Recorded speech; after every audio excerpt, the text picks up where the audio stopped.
नमस्कार, आप देख रहे हैं राजस्थान कवरेज और आज हम पहुंचे हैं लोकसभा चुनाव को लेकर सिरोही जिले के मंडा कस्बे में। यहाँ पर जानेंगे कि इस बार लोकसभा चुनाव को लेकर क्या है जनता का मिजाज। यहाँ पर मंडार कस्बे के कई जागरूक जनता हमारे साथ में जुड़े हुए हैं, उनसे जानने की पूरी कोशिश करेंगे कि इस बार लोकसभा चुनाव को लेकर बीजेपी एवं कांग्रेस में किस तरह की टक्कर रहेगी, किस तरह का चुनाव का माहौल रहेगा।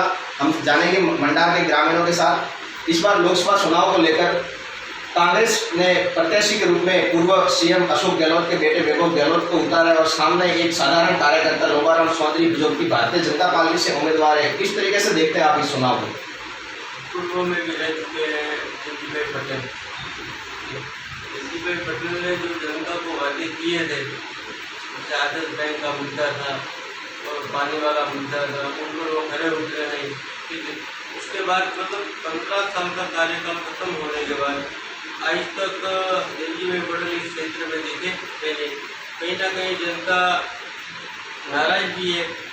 पूर्व में 15 साल हमारे खराब हो चुके, तो इस बार वैभव गहलोत जी है जो लगातार लोगों से संपर्क में जुड़े हुए हैं, जनसंपर्क कर रहे हैं, लगातार मॉनिटरिंग कर रही है इनकी टीमें। तो रेस्पॉन्स ज़्यादा वैभव जी को मिलता है, क्योंकि शुरू में जनता के दारों शुरू की जो रोडों की हालत है वो भी बहुत खराब है। ठीक है, इतने टाइम से जो सांसद उसी रास्ते पर चले अगर उन्होंने कभी गाड़ी का शीशा उतार के नीचे देखा ही नहीं, तो सड़क की हालत क्या है। आए दिन बड़े बड़े हादसे हो रहे हैं।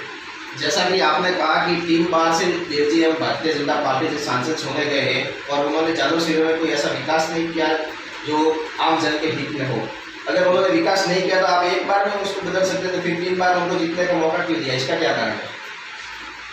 जनता का यही विषय है कि चलो एक बार नहीं तो दूसरी बार करवाएंगे, इस बार इनकी सरकार नहीं तो अगली सरकार में करवाएंगे, मगर वो उनकी सरकार में भी विफल रहे।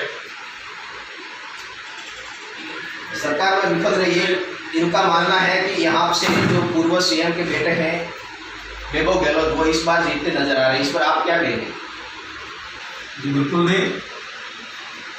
यहाँ 15 सालों से जो भारतीय जनता पार्टी के लोकसभा सांसद देवजी पटेल थे, उन्होंने निश्चित तौर पर जिले में विकास तो करवाया ही है, लेकिन जो ये मोदी जी ने जो देश में विकास किया उन विकास के लिए ही इनके ऊपर वोट पड़ेंगे भारतीय जनता पार्टी को। और जो लोबाराम जी है वो जमीन से जुड़े हुए नेता है और सभी 36 कौम को साथ में लेकर चलने वाले नेता है। और निश्चित तौर पर मैं कह सकता हूँ कि इस बार भी लोग भारतीय जनता पार्टी के पक्ष में मतदान कर उनको भारी मतों से विजयी बनाएंगे।